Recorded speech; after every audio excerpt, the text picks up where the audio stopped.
고성 공룡 세계엑스포 연기로 문을 닫았던 당항포 관광지 일부 시설이 영업을 시작했지만 아직은 한산한 모습입니다.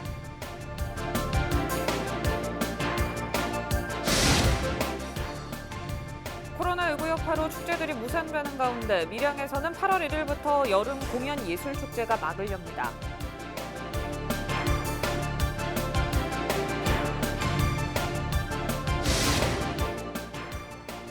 밀양에서 강에 빠진 아내를 구하기 위해 물에 뛰어든 남편이 숨진 채 발견됐습니다.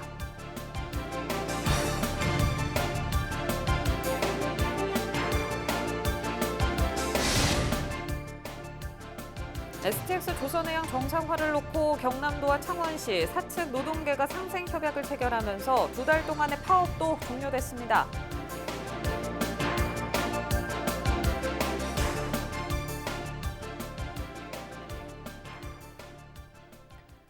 네, 시청자 여러분 안녕하십니까? 헬로티비 뉴스 경남입니다. 고성 공룡 세계엑스포 연기로 문을 닫았던 당항포 관광지의 일부 시설이 영업을 시작했습니다. 손님이 많을까요? 적자를 줄이기 위한 고육지책이라고는 하는데 큰 효과가 있을지 의문입니다. 표영민 기자가 현장에 다녀왔습니다. 고성 공룡 세계엑스포의 주 행사장인 당항포 관광지입니다. 장맛비가 쏟아진 탓에 관광객들은 거의 찾아볼 수 없습니다. 지난 7일 부분 개장한 이후 2주간 2,200여 명이 다녀갔습니다. 주말엔 수백 명, 평일엔 수십 명 수준입니다. 당항포 관광지 시설 유지 보수 비용만 1년에 약 3억 원, 인건비를 제외한 액수입니다. 손실 비용이 크다 보니 고성군은 공룡 엑스포 행사 준비로 문을 닫았던 당항포 관광지에 일부 시설을 개방하기로 결정했습니다. 당항포 관광지의 입장료 수입을 통해 일부 시설 유지 비용이라도 충당하려는 겁니다. 공룡 엑스포를 위해 새롭게 준비한 공룡 모형과 트리가트 포토존 등을 공개해 관람객들의 발길을 유도한다는 계획입니다. 실질적으로 내년에 엑스포를 개최하는데 그 엑스포를 미리 가보는 엑스포 개념으로 해가지고 저희 애들한테 홍보도 될 것 같고, 또 하나는 휴장 기간이 길어지면 그만큼 수익금도 감소를 하는데 부분 개장을 통해서 또 입장료 수익도 발생할 수 있는 두 가지 효과를 저희가 얻을 거라고 생각을 하고 있습니다. 하지만 본 행사인 공룡 엑스포가 내년 9월로 연기된 만큼 적자를 면할 만큼의 관광객 유치는 어려울 전망입니다. 그렇다고 내년 9월까지 문을 닫아놓을 수도 없는 딜레마에 빠진 상황. 관광객을 끌어들일 만한 부대 행사 개발과 적극적인 홍보가 필요해 보입니다. 헬로티비 뉴스 표영민입니다. 코로나19 여파로 지역 곳곳의 축제들이 무산되고 있죠. 하지만 밀양에선 8월 1일부터 보름 동안 여름 공연예술 축제가 막을 엽니다. 움츠러든 공연 시장과 연극계의 분위기를 살리기 위해 밀양시가 고심 끝에 축제를 열기로 결정한 건데요. 일주일 앞으로 다가온 축제 준비 현장 장보영 기자가 취재했습니다. 일렬로 줄지어 기계적으로 움직이는 사람들. 그 속에는 사람들을 신기하게 바라보는 열정 가득한 한 소녀가 있습니다. 획일화된 사회 속 열정과 균형을 동화처럼 풀어낸 연극 광대와 소녀입니다. 노동만 있는 마을에 재미를 주는 광대라는 소년이 찾아오고요. 소녀에게 새로운 세상을 전달해 주는 거죠. 팬데믹까지 달려갔다가 다시 균형을 찾아서 돌아오는 이야기입니다. 굉장히 동화적으로 풀어내서 재미있을 거예요. 밀양 공연예술축제의 첫 순서인 전야제에서 선보이는 이 연극은 전문 배우와 저글러, 마이미스트 등 예술가와 밀양 시민의 합작품입니다. 학생을 비롯해 밀양에서 활동하는 무용, 합창단원이 90여 명 가까이 동참해 눈길을 끕니다. 밀양에서 접하기 힘든 배우들을 직접 만나서 같이 작업하는 것 자체가 흥미로운 일이었고요. 이제 그분들의 에너지, 열정이 고스란히 저희 시민들한테 느껴져서 저희가 같이 함께 하게 된 게 너무 기쁜 일이구나. 올해 20주년을 맞이하는 밀양 공연예술축제의 주제는 바람이 분다 다시 밀양입니다. 연극하면 밀양이었던 과거의 명성을 되찾겠다는 의미입니다. 지난 2018년 이윤택 전 연출가의 극단원 성추행 사태 이후 한동안 문을 굳게 잠갔던 밀양 연극촌은 밀양 아리나로 이름을 변경하고 재도약을 시작했습니다. 대학 끝 젊은 연출가들이 만들어내는 실험적 연극을 비롯해 거리 공연 등 총 59개의 공연이 펼쳐집니다. 특히 올해는 코로나19로 지친 사람들의 마음을 달래는 안전한 축제 준비에 집중합니다. 2m 거리 두기, 마스크 쓰기 철저하게 준수할 거고요. 매일매일 공연 전후 소독 당연히 할 거고요. 밀양산 퍼포먼스라는 게 있어요. 연극촌 내에서는 모든 관객이, 모든 참여자가 이동 중에 양산을 쓰고 있어야 돼요. 그래서 양산을 통해서 자연스럽게 거리 두기가 가능하게. 코로나19로 어려움을 겪고 있는 공연, 예술계의 단비와 같이 시작될 밀양의 연극축제. 8월 1일부터 보름 동안 개최될 예정인 가운데 코로나 이후 안전한 축제의 모범이 될 수 있을지 주목됩니다. 헬로티비 뉴스 장보영입니다. 네, 오동동에 세워진 인권 자주평화 다짐비를 두고 또 이전 추진 논란이 일고 있습니다. 지역 특성상 소녀상의 위치가 적합하지 않다는 이유로 인근 상인들이 서명운동을 진행 중이기 때문인데요. 자세한 이야기 취재기자와 전화 연결해 들어보겠습니다. 네, 전주현 기자, 그 오동동 인권 자주평화 다짐비를 놓고 또 이전해야 한다는 목소리가 나오고 있다고요? 네, 그렇습니다. 창원시 창동, 오동동 어시장 상인들이 상권 활성화에 도움이 되지 않는다는 이유로 오동동 인권 자주 평화 다짐비의 위치를 이전해야 한다며 서명운동을 벌이고 있는 것인데요. 오동동 주변이 유흥가가 밀집해 있는 지역이다 보니 추모 공간으로 적절하지 않다는 이유입니다. 이런 이야기들이 나오는 이유가 있습니다. 소녀상이 들어서고 얼마 지나지 않아 취객이 소녀상의 변을 보기도 했고 2016년에는 한 운전자가 부주의로 안내판을 훼손했고 2017년 7월에는 소녀상 발목에 자전거를 묶어놓으면서 논란이 일기도 했습니다.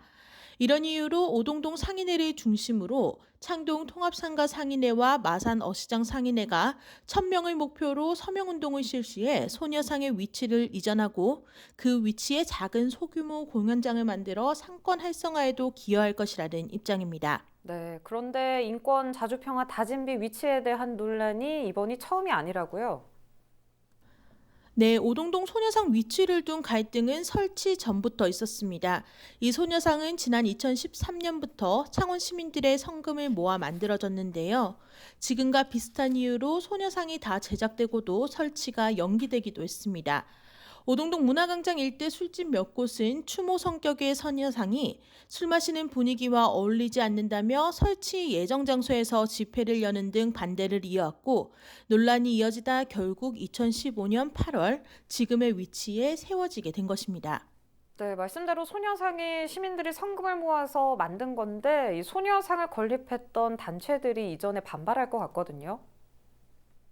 네, 당시 일본군 위안부 창원 지역 추모 조형물 건립 추진위원회는 처음 그 자리에 세우기로 했을 때 여러 차례 토론회와 시민 설문조사 등을 거쳐 건립한 것으로 이번 이전 추진에 반대하고 있습니다. 이에 덧붙여 인권자주평화다짐비는 전체 창원 시민들의 공유 자산이지 일부 상인들의 것이 아니라며 상인들이 이전을 추진하는 것은 말도 안 되는 부분이라고 반발하고 있습니다. 시민단체들은 일부 상인들의 반대에도 창원시는 움직여선 안 된다고 주장하고 있습니다. 아, 네, 알겠습니다. 그럼 소녀상이 앞으로 이전이 되는 건가요? 어떻게 보세요? 일단 상황은 더 지켜봐야 할 것 같습니다. 오동동과 창동, 어시장 상인회는 지난달 29일부터 소녀상 이전 서명운동을 이달 말까지 진행해 1000여 명의 서명을 모아 창원시에 전달하겠다는 입장입니다. 이번에는 소녀상 이전 추진을 쉽게 포기하지 않을 것으로 예상되는데요. 창원시는 이에 대해 아직 뚜렷한 찬반 의견을 내놓은 것은 아니지만 서명서를 통해 시의 요청이 들어오면 시민들의 여론을 수렴해 추후 방안을 검토할 계획이라고 합니다. 상인들과 시민단체 간의 갈등은 당분간 지속될 것으로 예상되고 이후 서명서가 제출됐을 시 창원시가 어떤 입장을 내놓을지도 지켜봐야 할 상황입니다. 네, 알겠습니다. 정 기자, 오늘 여기까지 듣겠습니다. 네, 지금까지 전주현 기자와 오동동 소녀상 이전 추진 논란에 대해 이야기 나눠봤습니다.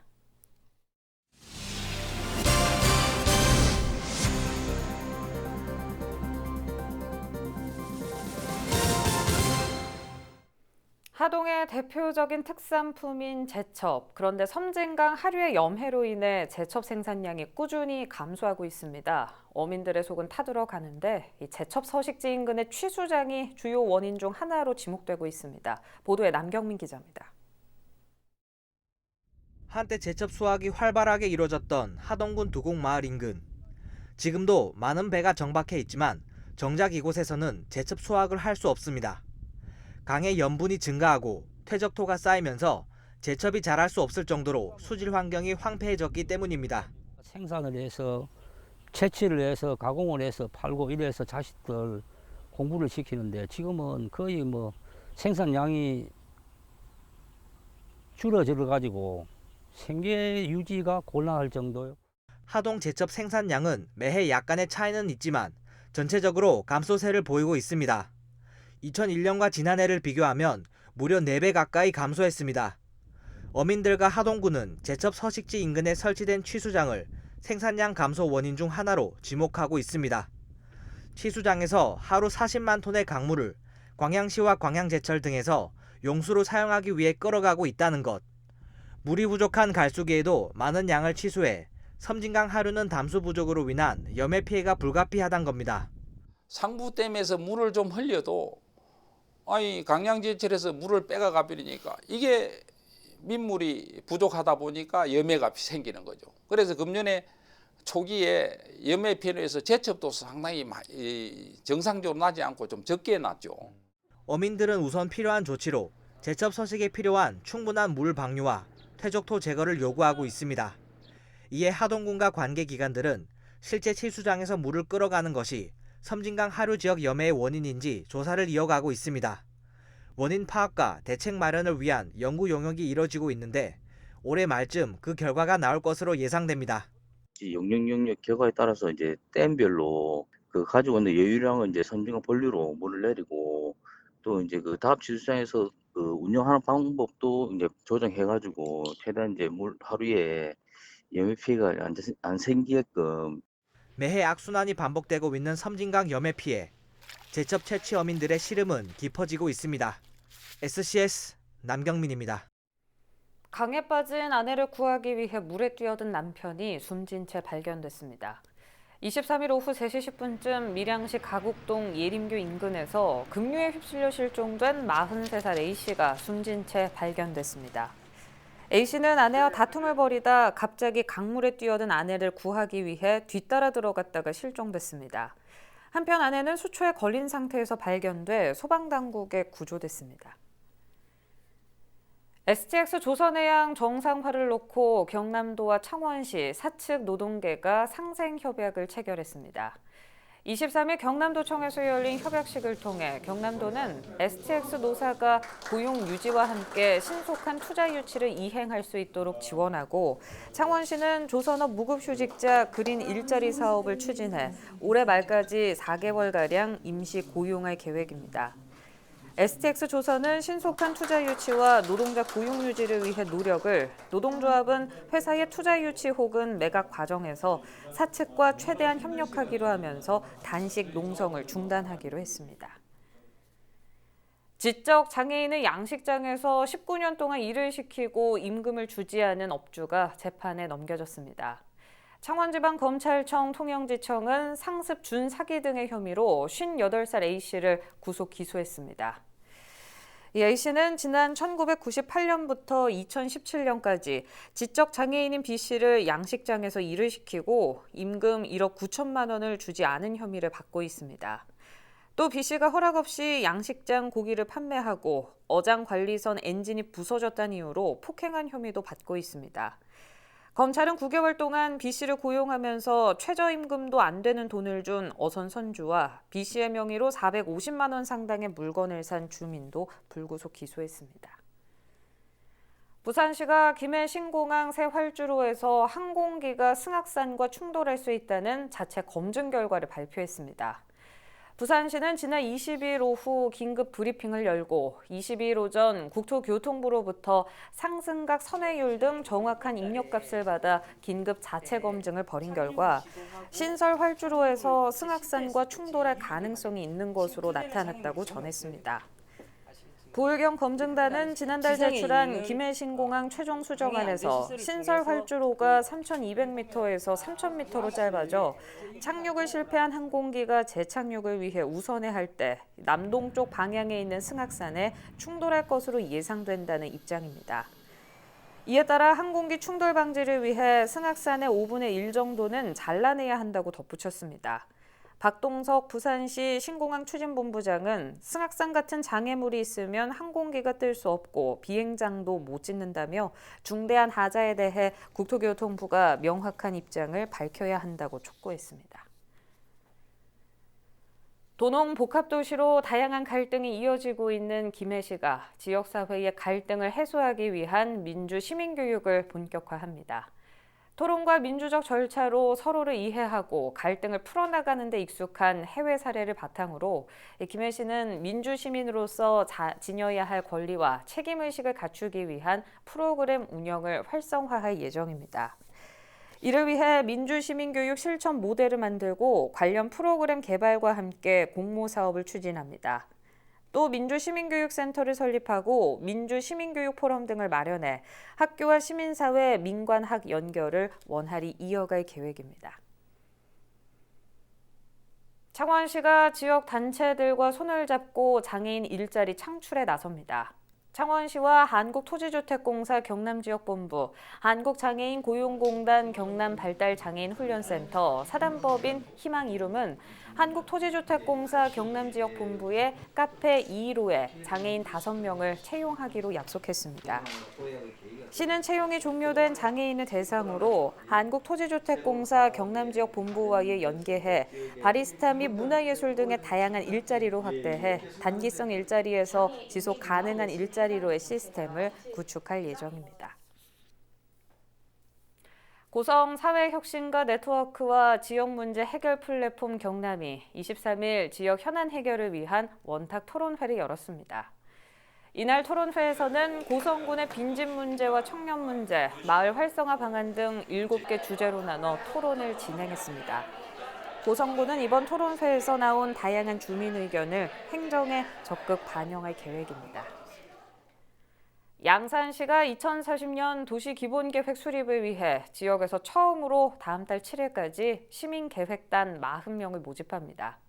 시민계획단은 도시기본계획 수립 용역 단계에 참여해 도시 미래상과 분야별 추진 전략 등을 점검하고 새로운 아이디어를 제시하는 역할을 담당하게 됩니다.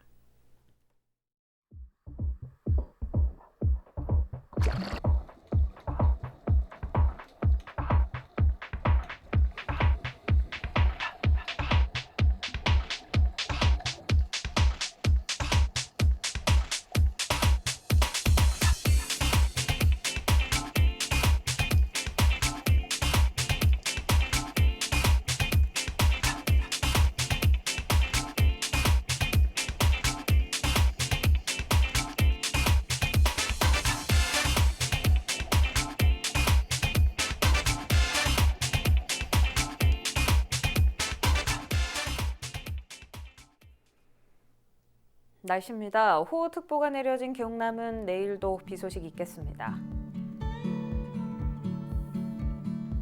이번 비는 모레 오후까지 내리겠고 50mm에서 남해안 지리산 부근에는 최대 250mm 이상의 강수량이 예상됩니다. 비 피해 없도록 주의하시기 바랍니다.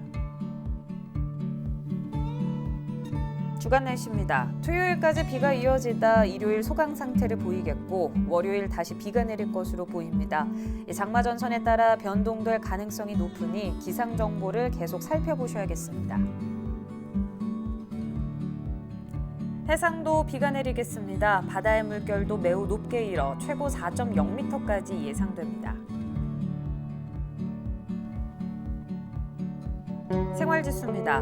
식중독 지수가 높아 균 활동이 활발할 것으로 예상됩니다. 상온에 긴 시간 음식을 방치하는 것을 피하고 높은 불쾌 지수의 짜증 빈도가 늘어나니 참고하시기 바랍니다. 유튜브 채널 헬로 경남 통해서 오늘 뉴스 다시 보실 수 있습니다. 이상으로 뉴스 마칩니다. 저희는 늘 지영민 곁에 있겠습니다. 시청해주신 여러분 고맙습니다.